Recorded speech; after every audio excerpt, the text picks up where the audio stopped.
Hi guys, and welcome back to Taylor Talks Trades. I've got a really special guest in today, all the way up from Sheffield, from Ingle Gym. It's Dominic Ingle.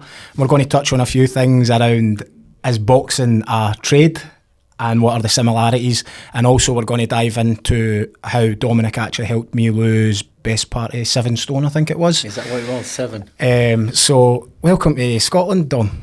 Thanks, Jamie. Yeah, we've come up for a few days, come up with the family, and we did arrange to do this a bit earlier in the month, and it didn't work out. But as luck would have it, it's worked out fine for today. Yeah, it's good. And what do you think of the place up here so far? Is it you enjoyed the sights and stuff like that? I've been coming to Scotland for years. I can remember the first time I came up to Scotland. I was 19 years old. And my father said, "Look, I've got a fight. We've got a fighter fighting in it would have been Glasgow. So you're gonna have to drive up." And I've never drove to that far in my life. It's like 240 miles. So there was no sat navs in those days. So I got a map out, planned the journey up. And I can always remember, I think we got up to where the Ep70 is, and it started to snow. And I'd never seen snow like it. And I got this fighter at the side of me, and he's falling asleep. And I can remember just being in one lane what was quite clear, and the other lane what was fast was a bit slushy. And there was a lorry in front of me. I thought, I've got to get past this lorry. It's chucking everything up. So I went round and went down the outside, got in front by about a mile.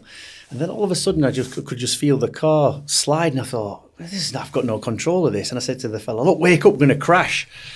And I went into the other lane. Then I kind of turned into the central reservation and bounced off. And as I did, I let it freewheel. I just came to the odd shoulder. This lorry came whizzing past. A couple of seconds later, it had wiped me out. Anyway, we got to Glasgow.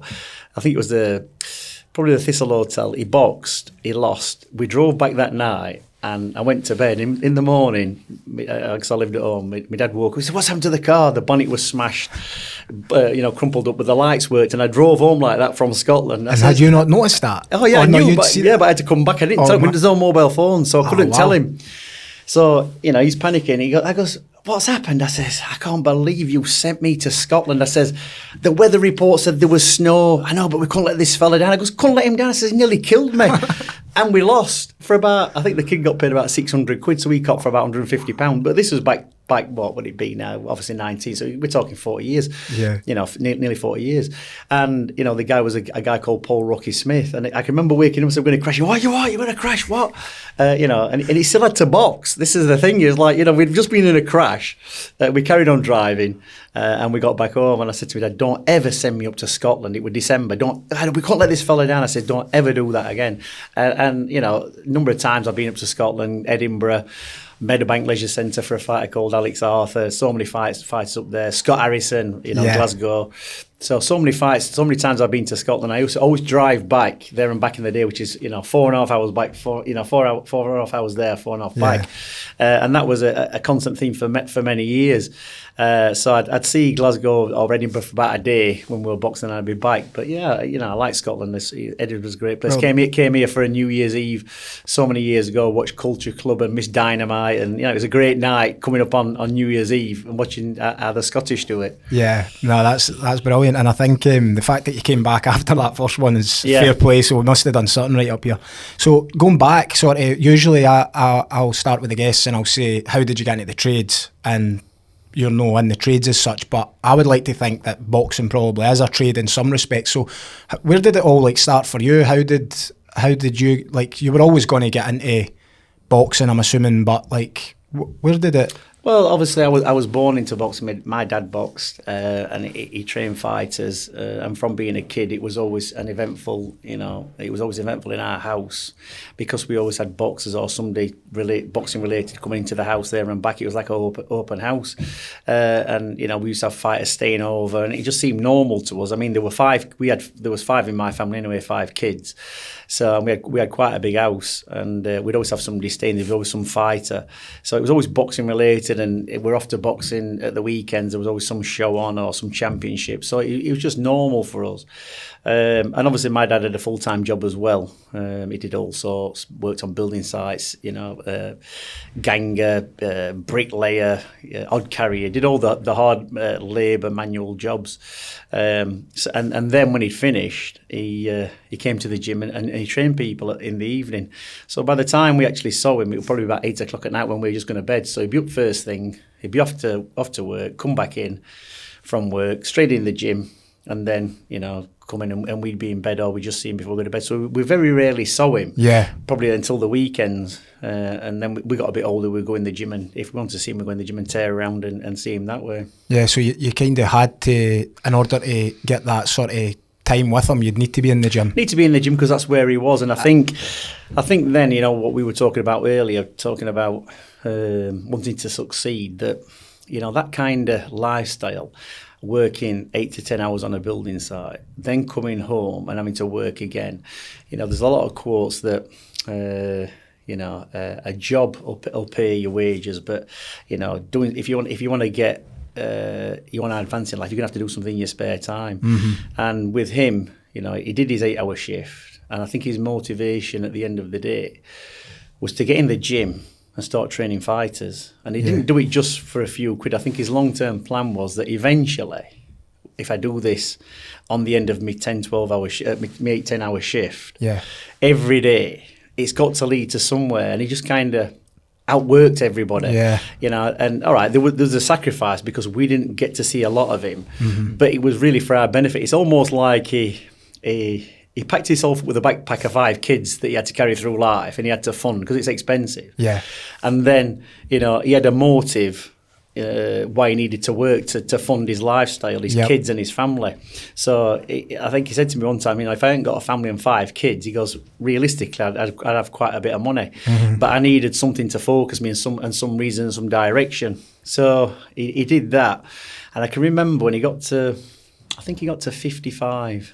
And he packed up work. That's when he packed up work and he went boxing full time. Even though he'd had some, good success with fighters, he got to the point when Naseem Hamed came along, he started making enough money to pack in work. And what age was he at that point then? Yeah, my dad was probably about 50. That's insane, isn't it? 50. But he grafted all his life, and he'd been in steel works and everything, and at 50, to be honest, he wasn't physically an old 50, but the age of 50 seemed like an old age. Yeah. And I think I was born when he was 27. Mm-hmm. So, you think your parents are old at 50, and I'm 57, and I don't think I'm particularly old. So, he had his motivation with the kids and the family and to succeed, and he worked at that after he'd done his, it was graft what he did, on a building site. Yep. He didn't come home, put the TV on, have a drink, chill and relax, and then start all over again. It was like he was in, he'd get changed, he'd go to the gym, and I can remember we used to eat around about probably 4 o'clock. My mother used to cook his dinner at the same time as us, put it in the oven on a low heat with a pan over the dinner just to keep it warm because there was no microwaves. So by the time he came in about 7 or 8 o'clock, it was still warm, but it was a bit crusty. Do you know what I mean? And he'd eat his dinner and then it just repeat. So he never stopped working really. And then after that, he might be off over to Manchester for a professional boxing show to watch somebody or to go in somebody's corner. Was he obsessed by boxing? Well, I don't know if he was obsessed, but it was his thing that he probably realised that was the way out of where he was. All his family boxed in Ireland. 50, I think he had 13 brothers. They all boxed. Obviously, boxing's big in Ireland. They all did it as kids, and I think that was the thing that he had. That was the skill. He was a labourer, but the skill he had was a boxer. That was his skill set, being a boxer. So rather than being like a qualified carpenter or like a qualified roofer, for example, he just did the graft, and then his actual trade as such was he specialised in the boxing. Yeah. So he was Irish champion, junior champion, probably senior champion. Then he came over, he started boxing, He boxed professionally, and then he got into training people. But funnily enough, when he worked on building sites, he also used to do cobbling because his brothers had cobbler shops in Dublin, which he knew how. He worked in then. I think I've seen a bit of this on YouTube when Kell was going around and visiting. To see my uncle, and he also, one of them must have been a barber because he knew how to cut hair. So when we were kids, we'd find all these barber tools, scissors and hand shavers and clippers, and we'd have the cobbling stuff, the hammers and the shoe frame, what you used to put the shoe on. We find all these bits and we think, why have we got these? And come Friday on payday on the building site, I used to either cobble people's shoes or cut their hair before they went out at night time of the week, and I'd make a few more quid. Hi guys, sorry to interrupt the episode, but I just wanted to say a massive thank you to Scope Branding for being our new podcast sponsor. As you're aware, if you've been listening and following the podcast, I'm really big on my branding and having branded workwear. We've teamed up with these guys. They've done all our work at Taylor Roofs, Taylor Solar, and now the Taylor Talks brand here that you can see. They're good quality, good prices, and really good service. Go and connect with Scope Branding on their social media channels, check out their website, and I hope you enjoy the rest of the episode.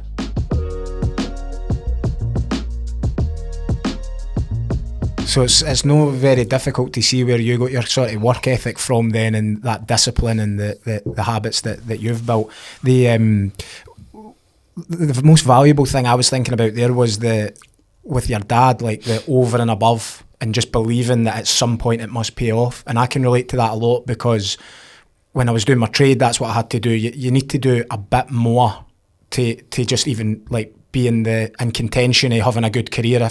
I think if you turn up and you do the minimum, you'll never really succeed. So I think you've undersold yourself there. You don't have to do a bit more. You have to actually do twice as much. That's true. And I think like in my toughest moments when I've been even growing the businesses, for example, in the toughest moments, I do take a bit of solitude, if you like, to go, I don't think many people will do this, so I think this will pay off for me. And you do hold on to that hope that it will pay off. And your dad's actually a testament to that in his 50s, it sort of started to really pay off. Yeah, there's absolutely no way can you get in front in life just doing a 9 till 5, 40 hours a week job. You can't. You have got to go above and beyond. Yeah. And you might do your 8 hours a day or your 10 hours a day, but you've got to do more than that to get in front. And if you know what you're doing and you've got a passion for what you're doing, most people are just content. That's fine. Everybody's got the motives in life, but he always had a bigger picture. Mm-hmm. And I think I was just telling you this story before we came in. When he came over at 18, met my mother who was educated. She'd been to got her higher national diplomas in chemistry and physics and maths and everything else, and she met him and he couldn't read and write. Mm-hmm. He was dyslexic, and we used to say, why did you marry him? Like, he couldn't read or write. We were kids saying, well, he was thick really. Yeah. She said, well, he had a great idea what he wanted to do in life. He decided he was going to do this, going to be a boxing trainer. He was a boxer. He was going to train professional fighters and he was going to train world champions, and it seemed like a great idea that I wanted to follow, instead of just getting married to somebody who wanted to have a 9 till 5 job, go to the pub at weekends or whatever, and just go through life that way. So, they had quite an interesting life. They went all over the world with boxing. My mother became a boxing promoter, a boxing judge. So, they had quite a colourful life and together. And they did a lot of stuff. And that's probably, the difference when you can see somebody with a bit of foresight, what they want to do, and they've got a vision. Yeah. And people want to follow that vision. Not everybody's got a vision, and most people are just happy to go along with everybody else and see what happens. Yeah. That's amazing. I think especially on the part of the dyslexic part, because I know that a lot of tradesmen or tradespeople, they are dyslexic. They sort of go, I was never academic, I was always going to be hands-on. But they've got, they need to find new solutions to problems in terms of, they can't read that, so they need to find another way to communicate, or, these things, I think it's... that can be testament to a lot of out-the-box thinking. Whereas, if you go to school and you can do well and you can maybe read something, revise it, retain it and repeat it, that's sort of how you go through school. Yeah. You pass your exams because you memorise the information. You aren't always just clever, you're just good at that skill. But a lot of dyslexic people can't do that, so their gift comes from, well, how am I going to get forward? And I think that's amazing, and that's a lot of the trades guys, really. Trial and error, probably, that you do something, get it wrong, and then you try a different way. And, the out-of-the-box thinking. I remember we had some sports scientists coming to the gym one time to analyse my dad's training system. You know, and he wasn't qualified in any kind of exercise stuff because, you know, boxing, there was no qualification for it. And they came down and they looked at everything he did, and he had a system in place that covered aerobic exercise, anaerobic exercise, certain boxing drills, and it kind of covered all aspects of your energy system, one for fat burning, one for explosive power, but he kind of worked it out himself just through the boxing. And, you know, when I got into the boxing, because it was a tried and tested method, I never came in and thought, I'm going to shake it all up and change it. What I thought I'm going to do is I'm going to learn it all exactly how he does it, because that's where the success is.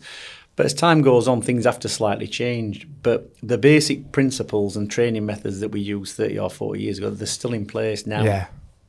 And we've just improved on them. We've not taken anything out. We've just improved on stuff. And, you know, it's like I have a saying that, you know, you go up Everest, there's a way up to the top. The first time you go up, it's an achievement. For us, Everest is world champions, and we've had maybe 5 or 6. Yeah.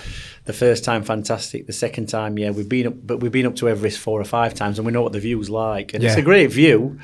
You know, but we've seen it so many times. But we knew that we're like the Sherpas. We were the Sherpas guiding the fighters up. Now, you know, only a select few boxers could make that journey and get there, because it's a difficult path. And, you know, you have to show them the way and avoid all the pitfalls. That's what you do. It's a bit like what business is like. So, like what you're doing is that, you know, you've got to this point with the business, with the roofing, and, you know, you started on yourself and you've come up to I would imagine, a multi-million-pound business. And there are other people want to do that. They've got the skills, they've got the ability, but they just don't know the path to take, because there's so many pitfalls. I call it snakes and ladders, the game Snakes and Ladders. It's great going up the ladders, but you've only got to hit one snake and you're back to where you start. And if you can avoid those pitfalls, you know, you can get to where you need to get. But there's so many. You're better off learning off everybody else's mistakes, or learning off your mistakes and say, this is going to happen. And I've had it even with fighters that I've took to the top. They've gone to another trainer, made the mistake, what they should never have made, and they've had to come back. Yeah. Do you know what I mean? But that's the thing. It's always going to be human error. Yeah. And we've been in that position with so many fighters. Not, you know, it's the tip of the iceberg. The guys that we've got to the top is a select few people. Yeah. But it's the iceberg underneath where all the success has been, where the kids have not been boxers, they've gone to university, they've learned a trade, they've come into wanting to be a world champion. Yeah. Probably never going to be that. But they developed something else. They've avoided prison. You know, they've avoided bad situations because they've got an education for an hour or 2 hours a day. They've been in a positive environment with other like-minded people, and it's not the parents telling them something, or their aunties or their friends. It's some people in life who've had a fair amount of success, and that's their recipe. So they've come in maybe for 2 hours a day for 5 or 6 years and been kind of programmed in that positive mindset. It gives them a real grounding and a discipline around them, and a respect. And the example of that is that sometimes we've had kids where they've come from a family with 3 lads, and one's come to the gym to train. The 2 lads who haven't, they've ended up in trouble. This one's gone to university. So it's that kind of guidance that you get. So, you know, boxing is a trade, because a lot of fighters, like, you know, we talk about Kell Brook, one of the most successful fighters we had, is that he was good for nothing apart from boxing. And I remember my brother once saying to him, "You've never worked?" He went, and he said, what do you mean I've never worked? I once did work experience. He says, and he lived across from Hillsborough Leisure Centre, which is just, you know, a 5-minute walk from his house. And he was walking around being a pool attendant. And after a few days, I think he got into the gym, and my dad said, "What's wrong?" He goes, "Oh, my legs are tired, Brendan." He says, "Why?" He says, "I'm walking around the pool all day." He says, "I'm fighting on Saturday." I think this was about a Wednesday. He says, "Can you phone him up and tell him I can't come in because I'm going to need a rest?" So my dad phoned him up and said, "Look, he's fighting on Saturday. Can you give him a few days off?" And I think he boxed and he never went back. So, but the thing with him is he put all his eggs in one basket. Yeah. He did nothing. He does a bit of fishing, but he did nothing. And I would say he was good for nothing apart from boxing, because he just, that's, I'm going to be world champion. I'm going to train every day. As long as I get up and do my runs, do my training, do my boxing, and commit to that, I'm going to be world champion. Yeah. And there was no doubt in his mind. And we used to say to him that, you know, when he boxed on a Saturday night, if he got beat on a Saturday night because he had no job, there was no job for him on a Monday morning if he lost. Whereas we had a lot of fighters who had full-time jobs. They had to get back to work. They maybe had one eye on, I can't get injured here, or I'll not be making... Well, also that, but if I get beat, it's not the end of the world, because I've still got a paycheck at the end of that week. But with him, you're on a tightrope with no safety net. And do you think that was the difference? It was one of the differences, but obviously, mindset, and with him, it was a win at all costs. It was like there was no option of losing. Yeah. It's like, it'd be all right. It was never that. It was always, I've got to win. Yeah. If I can get to that step, I can get to that step, to the next step, to the next, and it's just continually going up a ladder, and that's what he did. And then when he got to the top of the ladder, that's when it makes the difference. Yeah. Why do you think, so it's like you would never expect a boxer to go into a boxing match without a trainer or a coach or whatever?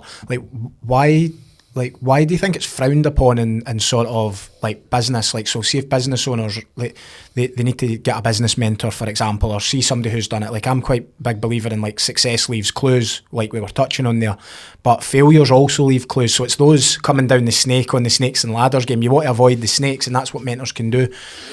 And then again, like we'll probably touch on a bit, like I've came to you for support with the weight loss and holding me accountable and the discipline and all of that. Like, that's quite frowned upon a lot of the time. Why do you think it's so normal in for like athletes, like you said, can climb Everest, go and win the championships, and it's normal, but in these other areas it's almost like you should be able to do it yourself? Well, you'll be surprised, because when fighters, I'll give you another example, Naseem Hamed, but you take them on at 7 or 8 years old, you mentor them all the way to where they get, and they become world champion, all of a sudden they know more than you. So it can work in reverse kind of thing, that there are fighters out there who think, and I've had people say to me, and I've had people around the fight say to me, well, anybody can do what you can do.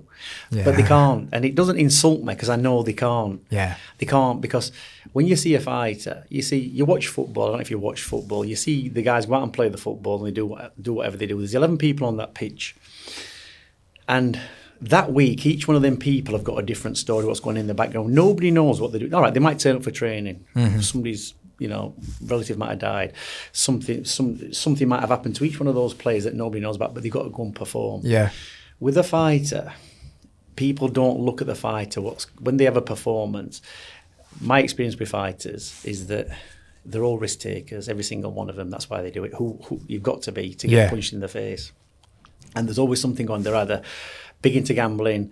It's everything they do in life's a risk. It's all a calculated risk, and the best ones are the ones who take the most risks. So it's no surprise when you look at these boxers and they're getting themselves into mischief and trouble. Mike Tyson, one of the most ferocious men. The stuff what he was doing for all the way through his career while boxing, instead of getting him fight. So they take the risks, and so people say, anybody can do what you can do. No, they can't, because you're having to babysit these fighters through. You just have to make them turn up to gyms, like we were saying about the vans. You get the drivers to pick up the men because they can't drive. When some business owners say, no, you got to make your own way there. The thing is, there's more of a chance that they're not going to make their own way there. But it's more important to you that they turn up for that job, because one or two of them people not turning up, that job can't be done. That's the job done for the week. So you're better off going that extra mile. It might cost you an extra few more quid. And the camps, what I've done with the most successful fighters, it's you don't train somebody for 2 hours a day, a fighter.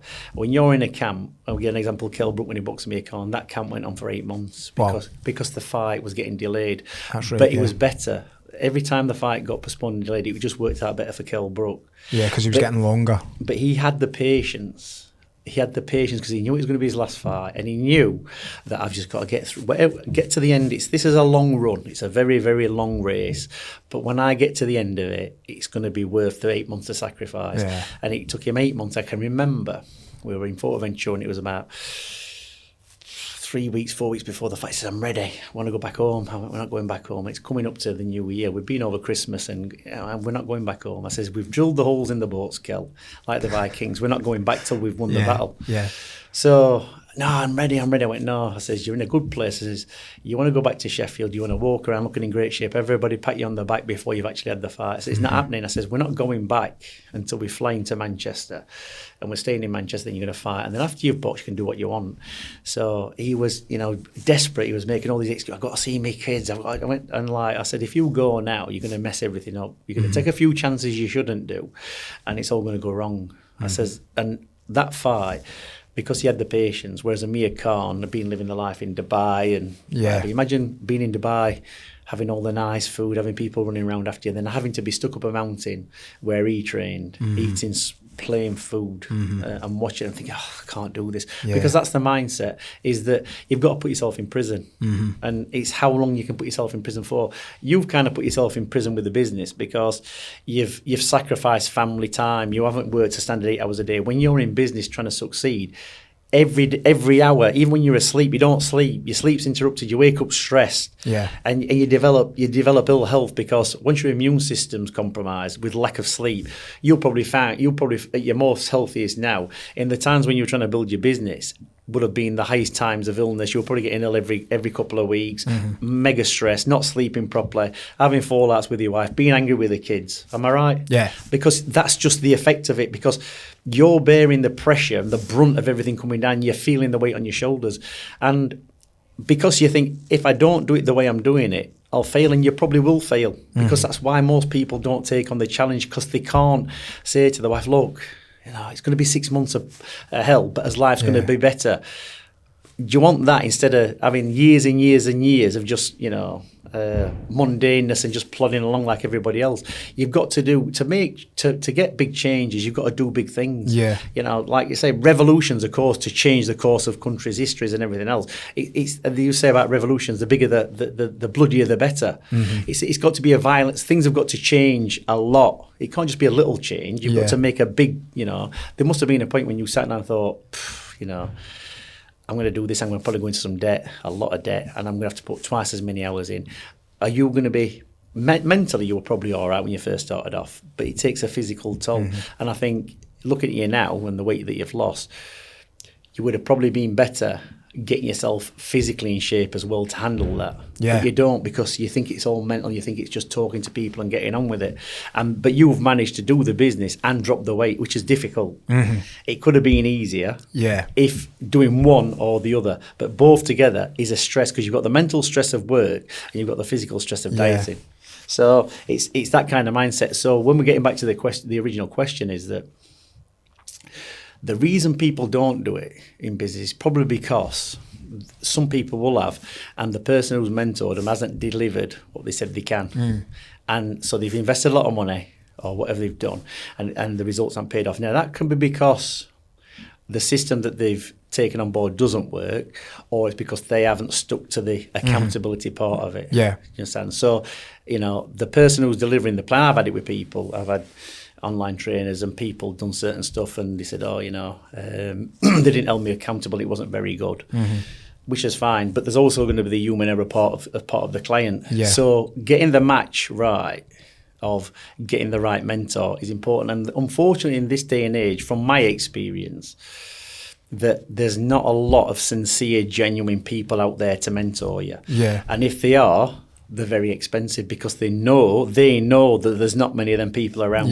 That's why I charge a lot of money, because why would I do it for, I could have thousands of clients, but they wouldn't commit. Do you understand? Because they've not invested in the So your program would be devalued, because you actually said it to me. I remember when I first sort of signed up with you, and you had said, well, I don't really want you if you're not ready to commit, because I was like, that's quite a lot of money. It's and then I was humming and hawing about it, to be honest, and you were like, well, it's no for you then. No.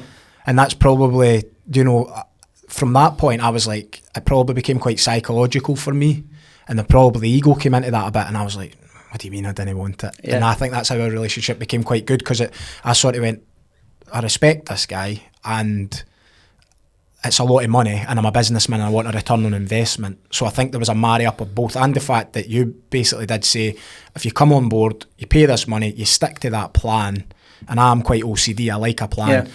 You'll lose 4 stone, 5 stone in 5 months or whatever, and I think it was like 5.5 stone in 6 months or something around that, and then obviously we've maintained and kept it off.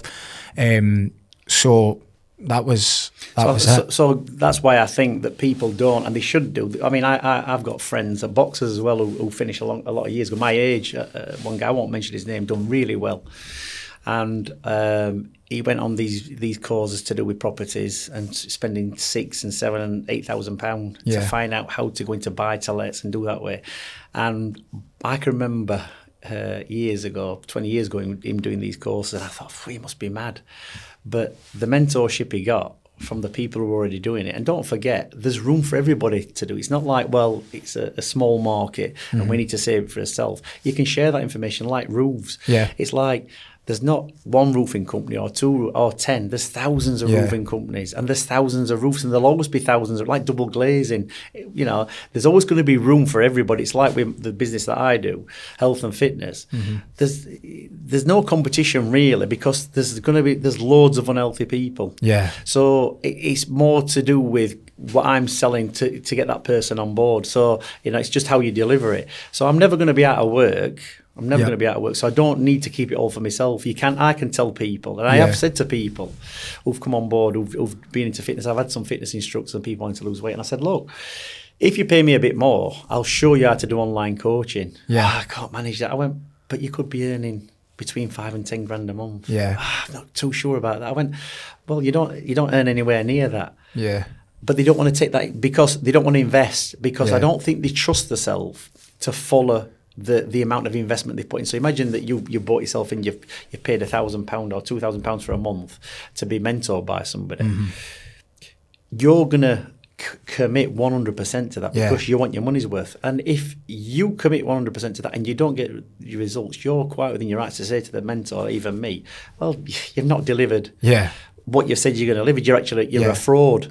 So, you know, but that can never be said about me, and it can probably never be said about you, because I know I can more or less outlast most people. I can be there 24/7. I can be giving people the advice. It doesn't matter when you're messaging me. You're not going to kind of outrun me because I don't stop. And I'm not going to be sat with my feet up. So whatever question you've got or whatever problem you've got, because I'll say to most people, between the hours of like 6 in the morning and say 8 at night, I'm online available.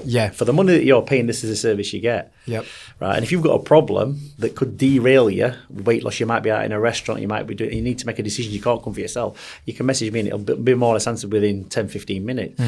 That's the service I provide. So that's why you get to your goal, because I'm there to stop you making those micro mistakes, what are going to lead to a big mistake. So that's why. But in business, you've got to find somebody who's highly recommended, and if you want to get from A to B, you know, from mediocrity to success, there's going to be some, you're either going to have to pay in time by making mistakes, going down the 1 snakes year, on the 2 thing. years, 3 years, 4 years, 5 years. You might make 5 years of mistakes until you get to a point where you could have got to in a year under a mentor. Now you might say, well, I'm prepared to do that. Well, 5 years of time you can never get back, because time has no value. It has got value. You can't buy time. But you can buy mentorship. So that 5 years you've wasted, you could have been doing something so much more. But people don't think that far down the line. I'll do it myself and I'll save myself some money. You might save some money, but you're losing time, and nobody knows how much time you've got. Do you understand? I think sometimes you need a fast. I don't want to call it a fast track, but when you said, look, you will lose the weight in about 6 months. For me, like, you know what I'm like now. I kind of need a goal. I need to sort of set a line in the sand to say, if I get to there, then that'll see me good. So, like, knowing that in 6 months' time the weight will be back off, because I'd lost that weight before, like twice, 5-6 stone or something, like 2 times probably, and then it was a wee bit more the next time. Having that all go back on again, I knew, I was like, I know this is going to take me like 2 years to get this off, and I needed something that was going to be faster. So I basically went. I just committed all into it, and I went, right, that's how it's going to be. And I think it's the same if I'm working with like trades business owners. You touched on it there being expensive. Like, I share a lot of stuff on my podcast for free. They probably don't go and take it and like swipe it and deploy it into their business and use it. But like, when you've paid for it, it just seems to have, you have more accountability then to the... I work with a guy whose lads are trained. They were 17 yesterday, two Indian guys. And there's not many famous Indian boxers. They're only young. Their dad's an high level in law. He does litigation, and he's an advocate. So he does his solicitor work and his court work, and he's a very switched on fella. And he came to me over a year and a half ago, and we had a meeting in a cafe, and he got in touch with me through LinkedIn, and I looked and I thought, don't really want to be training two young kids. Like, I want to spend more of my time doing what I want to do, because I'm not that much into training people anymore. I mean, my nephew does it. I've got other people doing it. I've mentored people to take over the gym, because at some point you've got to get thrown in at the deep end. That's what my dad did with me. Sent me up to Scotland at 18-year-old in a blizzard, and they got killed. You know what I mean? And that's the thing, and you have to be switched on. We've been to the places like, I remember turning up in Johannesburg, and the woman sat next to me saying, if anybody pulls up at the side of the car and points a gun at you, don't resist. I went, you're on about? She got a gun under the thing, because they were carjacking. And then I found out Johannesburg was the most dangerous city in the world. I was in my 20s, and I said, I think I was 19 at the time. My dad sent me out there with a fighter. And I said, do you realise that's the most... No, I never knew. I went, what? Suddenly, me and my brother sit down, we have these conversations. The place is Brazil, into the middle of Brazil, driving through jungles to venues to box. We've been all over the world. We won't wish it for our kids these days. Yeah. But that's the experience that you have. That builds you. So you learn these things, and like I say, it's all a blessing, and you get the experience from it, and then you try and pass it down to everybody else and hope. But like, getting back to the legal guy. And I said, look, what we're going to do is we're going to turn you. He got a couple of situations going up with the amateur boxing, and he actually brought them to book and got them up and applied their own rules against them, and he got some rulings against them because they were doing stuff they shouldn't have done. But he kind of got his card marked from that point on. They were like, it was causing hassle with his kids. I said, look. Turn them professional. Like, they're only 16. We can turn them professional abroad in Dubai or whatever, and we can box them for 2 years, and then they can apply for the license in England and box at 18 and get them all that experience. You look at Canelo; he started boxing at 16. Or might even be 14 with someone. Some Mexican fighters could start fighting at about 16 professionally, so they double the record, and then they get the experience. So that's what we do with these guys. And I said, look, this is what we're going to do. This is going to be the plan. We're going to have so many months of training. We're going to do this. We're going to have the fights. We're going to get these licenses. And he's all right, fair enough. And he paid me the money. And I charged him a lot of money. Yep. I said, because you're getting the expert advice. And I said, they've got medium ability. They could get to a certain level. But I know you're in law and litigation. I'm already going to be trying to blag you and take money off it, because I know the repercussions will be you could actually get me and actually ruin me financially by not sticking to what I've got to do. So I'm going to make sure it's all going to be right, but it's all going to be right anyway. So after his first fight, he went, he goes, to be honest, after that first meeting, we're a year down the line of where we had the discussion, and it's took this long, which it was going to take that long. I told him. He says, but you've actually delivered what you said you were going to do. He says, and you do get people in business obviously doing that. He says, but it's more... it's not always the case. So, fair play to you. So the kids are winning, they're boxing again in 2 weeks' time in Dubai. I said, because we know what we're doing, so we can promise and we can deliver what we say we're going to deliver, because we've done it so many times. And we'll always tell you down the line, well, this is going to be difficult. We've turned kids with absolutely no boxing experience at 13 years old. We've got them into boxing. And they become world champions, and they become millionaires in 12 years in a very hard sport. One example, Kid Galahad came into the gym, never boxed in his life. He used to play football. But just by following, the plan, having OCD. It's like a system that you've got. And him really wanting to get, he goes, when I grew up, he goes, what I wanted to be was a drug dealer. Do you understand? Which has got its risks. I said, well, boxing's as risky, but you won't go to prison if you follow the rules. So he did. And he's got a massive property portfolio. He doesn't have to box again. He's in a great place. He's personally training people. He's got loads of stuff going on. In a great place at 34 years old. He never has to work again. And he's got all his faculties. Brilliant. So that's an example of when somebody listens, puts the trust in what you're saying, and gets mentored. And people say to me, I remember when we were in the same age as him, we came in the gym at the same times. He goes, we should have just stuck and listened and done what he'd done. I went, you could have done. You might have got the success. And the kids, I say this about Kell Brook, there were kids who were in the gym at the same time as Kell Brook, better than him. They didn't stick at it. There were kids in the gym at the same time as Kid Galahad, better than him, didn't stick at it, but they went on to make... It's the ones who stick at it, listen 100%, apply the trade and do it and end up with the money. So that's why you need somebody. Their mentor was Brendan Ingle, my father. He mentored many, many people, not even just boxers. But the thing is, he did it for free. Yeah. He did it for free, and the assumption that if they made the money, he would get paid. Yeah. Do you understand? So he gave them the time, a lot of time out of his life to get where they needed to be, and he, produced a lot of fighters. They've made a lot of money. They've been very successful in life. These days, and rightly so, people don't do that because time is of the essence. Time is valuable. He loved doing that. That was his, that was his thing. But where we are now is that, if you're going to give that expert advice, charge what you need to charge, mentor the people, and make sure that they get to where they need to be, because free advice is no advice. Yeah. You'll find that people say to me, can you give me any free advice on getting healthy and losing weight? And I'll say, I'm going to give it you, but you won't follow it. Yeah. And it's the easy advice. Drink 4 litres of water a day, walk 10 to 20,000 steps, go to bed at the same time, wake up at the same time. Don't order any takeout, don't eat junk food. Eat what you think is good food. Just do that. If you do it for a month, you'll drop a stone easily. There's been people who've done it and lost weight. Yeah. And there's people who've not took that advice. And the people said, I couldn't believe it when you told me. If I do that, I'll lose weight, and I have. That's what it is. It's the accountability of yourself. Everybody can do it. Sometimes people need you to tell you how to do it. But rack up 10,000 steps a day, drink your litres of water, keep regular bed and wake up time.